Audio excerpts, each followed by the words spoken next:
ഈ സമ്മേളനത്തിൻ്റെതായി ഇതിന്റെ പ്രവർത്തകന്മാർ തെരഞ്ഞെടുത്തത് എന്ന് ആമുഖമായി സൂചിപ്പിക്കുകയാണ്. നിങ്ങൾ ആലോചിച്ചു നോക്കൂ, ഇസ്ലാം എന്നത് ആളുകളുടെ മുമ്പിൽ വല്ലാത്ത ഒരു അവസ്ഥയിലാണ് ഇന്ന് എത്തിപ്പെട്ടിട്ടുള്ളത്.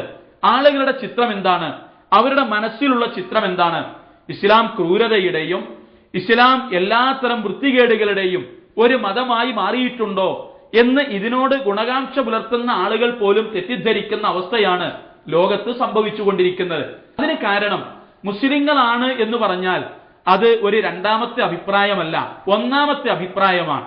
അവരുടെ ചെയ്തികളും അവരുടെ വാക്കുകളും അവരുടെ പ്രവർത്തനങ്ങളും ജീവിതത്തിന്റെ എല്ലാ മേഖലകളുമായി ബന്ധപ്പെട്ട കാര്യങ്ങളിലെല്ലാം ഈ ആളുകളുടെ നടപടികളെല്ലാം ഈ കാര്യത്തിൽ വിമർശകർക്ക് സ്വാഗതമോതുന്നു എന്നതാണ് ഈ വിഷയത്തിൽ നമ്മൾക്ക് കാണാൻ കഴിയുന്നത്. യഥാർത്ഥത്തിൽ ഇസ്ലാമിന്റെ ചിത്രം എന്താണ്? ഇസ്ലാമിന്റെ ശോഭനമായ ഒരു കാലഘട്ടം ഉണ്ടായിരുന്നു.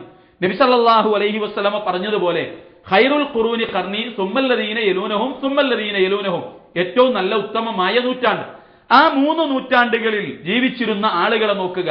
ആ കൂട്ടത്തിൽ പ്രവാചക തിരുമേനി ജീവിക്കുകയും ആ പ്രവാചക തിരുമേനി നേതൃത്വം നൽകുകയും നേർക്ക് നേരെ മുമ്പിൽ നടക്കുകയും ചെയ്ത ആ സമൂഹത്തിന്റെ ചിത്രം നോക്കുക.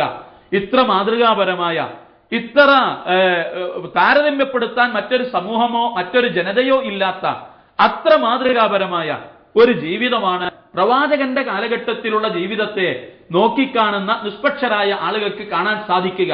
കാരണം അവിടെ നന്മയെ വിളയാടിയിട്ടുള്ളൂ, നീതിയെ നിറഞ്ഞൊഴുകിയിട്ടുള്ളൂ, എല്ലാ അർത്ഥത്തിലും സത്യസന്ധമായ ഒരു ജീവിതം.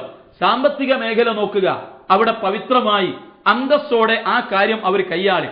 സമൂഹ മേഖല നോക്കുക, സമൂഹത്തിന്റെ എല്ലാ വിധാനങ്ങളിലും വളരെ ധാർമ്മികമായ നിലവാരം പുലർത്തി അവർ ജീവിക്കുകയും ചെയ്തു. സ്വകാര്യ ജീവിതമായാലും കുടുംബജീവിതമായാലും പരസ്യവും രഹസ്യവുമായാലും അവിടെയൊക്കെ മാന്യമായ ആളുകളുടെ മുമ്പിൽ എടുത്തു പറയാവുന്ന ഒരു മാതൃക അവരുടെ ജീവിതത്തിൽ ഉണ്ടായി. അതുകൊണ്ടാണ് നന്മ നിറഞ്ഞവനാണ് വിശ്വാസി എന്ന് പ്രവാചക തിരുമേനി പറഞ്ഞ വചനം മുസ്ലിങ്ങൾ അടിക്കടി ആളുകളെ ഓർമ്മപ്പെടുത്തിക്കൊണ്ടിരിക്കുന്നത്. പ്രസിദ്ധമായൊരു ഹദീസുണ്ട്. എന്താണ് ആ ഹദീസിന്റെ ചുരുക്കം? നബി സല്ലല്ലാഹു അലൈഹി വസല്ലമ പറഞ്ഞു, ആളുകൾ, ഒരു വിശ്വാസി മരിച്ചുപോയാൽ ഈ ലോകത്തിലുള്ള എല്ലാ മനുഷ്യരും എല്ലാ ജീവജാലങ്ങളും, പ്രവാചക തിരുമേനി പറഞ്ഞു ജന്തുജാലങ്ങളും സസ്യലതാദികളും, ഹത്തൽ ഹീത്താന ഫിൽ ബഹരി, സമുദ്രത്തിലുള്ള മത്സ്യങ്ങൾക്കും ആ വിശ്വാസിയുടെ മരണത്തിൽ ഖേദിക്കുകയും സങ്കടപ്പെടുകയും വ്യസനിക്കുകയും ചെയ്യുമെന്നാണ്. അതിന് കാരണം ആ വിശ്വാസി അയാളുടെ മരണം കൊണ്ട് ഈ ലോകത്തിന് വരുത്തിവെച്ച നഷ്ടമാണ് ഈ കാണുന്ന ജീവജാലങ്ങളും മനുഷ്യകുലവുമെല്ലാം ആലോചിക്കുന്നത് എന്ന് നമ്മൾ ആലോചിച്ചു നോക്കൂ. ആ വിശ്വാസിയുടെ സൽഗുണങ്ങളും ആ വിശ്വാസിയുടെ നന്മയുമെല്ലാം ഈ ലോകത്തിന് നഷ്ടപ്പെട്ടു പോയല്ലോ എന്ന് വിചാരിക്കാൻ മാത്രം ഈ ലോകത്തിൽ എന്താണ് ആ വിശ്വാസി നിലനിർത്തിയിരുന്ന നന്മ? ഇത് തന്നെ റസൂലുള്ളാഹി പറഞ്ഞു. ഒരു അവിശ്വാസിയായ ആൾ, ധിക്കാരിയായ ഒരാൾ, അയാൾ മരിച്ചു പോകുമ്പോ ഈ ലോകത്തിലുള്ള എല്ലാ ജീവജാലങ്ങളും സസ്യലതാദികളും സമുദ്രത്തിലെ മത്സ്യങ്ങൾ പോലും അയാളുടെ മരണത്തിൽ സന്തോഷം രേഖപ്പെടുത്തുന്നു എന്നാണ്. എന്താ കാരണം? അയാളിൽ നിന്ന് ഈ ലോകത്തിലെ എല്ലാ ജീവജാലങ്ങൾക്കും മനുഷ്യകുലത്തിനു മാത്രമല്ല സസ്യകുലത്തിനും ജന്തുജാലങ്ങൾക്കുമടക്കം ദോഷം മാത്രമേ, ഉപദ്രവം മാത്രമേ അയാളിൽ നിന്നുണ്ടായിട്ടുള്ളൂ. ഒരു അവിശ്വാസിയായ ആളുടെ മരണം ഈ ലോകം ആഘോഷപൂർവ്വം സ്വീകരിക്കുന്നു എന്ന്. അതിനർത്ഥം അയാളെ കൊണ്ട് ഈ ലോകത്തിനുണ്ടായ വിപത്തുകൾ, അയാൾ സസ്യലതാദികൾക്ക് ഏൽപ്പിച്ച, ജീവജാലങ്ങൾ ഏൽപ്പിച്ച, മനുഷ്യകുലത്തിന് ഏൽപ്പിച്ച വിപത്തുകൾ, അത് ഈ ലോകം നിലനിൽക്കുന്നിടത്തോളം ഇവിടെ പടർന്ന് അതിൻ്റെതായ ഭവിഷ്യത്തുകൾ ഈ ലോകം അനുഭവിക്കേണ്ടി വരും എന്നതുകൊണ്ടാണ്. പക്ഷെ ഒരു വിശ്വാസിയെക്കുറിച്ച് നബി സല്ലല്ലാഹു അലൈഹി വസല്ലമ പറഞ്ഞത് അയാൾ നന്മ നിറഞ്ഞവനാകുന്നു എന്നാണ്. കാരണം അയാളെ സംബന്ധിച്ചിടത്തോളം അയാളുടെ ജീവിതത്തിന്റെ ഒരറ്റം മുതൽ മറ്റേ അറ്റം വരെ അയാൾ ഈ ലോകത്തിന് നന്മ ചെയ്യാനല്ലാതെ തിന്മക്ക് വേണ്ടി അയാൾ നിയോഗിക്കപ്പെട്ടിട്ടേ ഇല്ല. നമ്മൾ ആലോചിച്ചു നോക്കൂ, പരിശുദ്ധ ഖുർആൻ ഈ വിഷയകമായി പറഞ്ഞു വെച്ച വളരെ പ്രസിദ്ധമായ, സാധാരണ നമ്മൾ കേൾക്കുന്ന ഒരു വചനമുണ്ടല്ലോ, വളറബല്ലാഹു മസലൻ റജുലൈൻ, രണ്ടാളുകളെ അല്ലാഹു തആല ഉദാഹരണമായി പറയുന്നു. ഈ രണ്ടാളുകൾ ആരാണ്?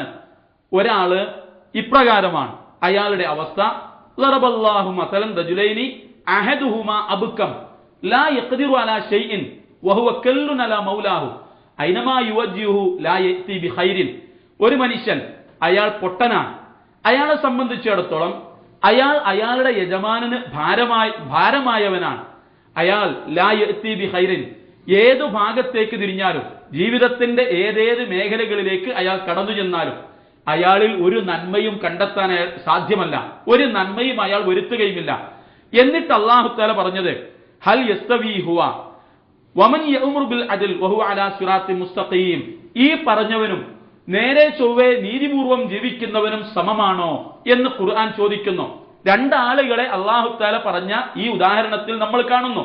ഒരാൾ ഏത് മേഖലകളിലേക്ക് കടന്നു ചെന്നാലും ഒരു നന്മയും ആർക്കും അയാൾ കൈവരുത്തുന്നില്ല, ഒന്നും അയാളിൽ നിന്ന് ഈ സമൂഹമോ ഈ ലോകമോ ആവശ്യപ്പെടുകയോ അവർക്ക് ലഭിക്കുകയോ ചെയ്യുന്നില്ല.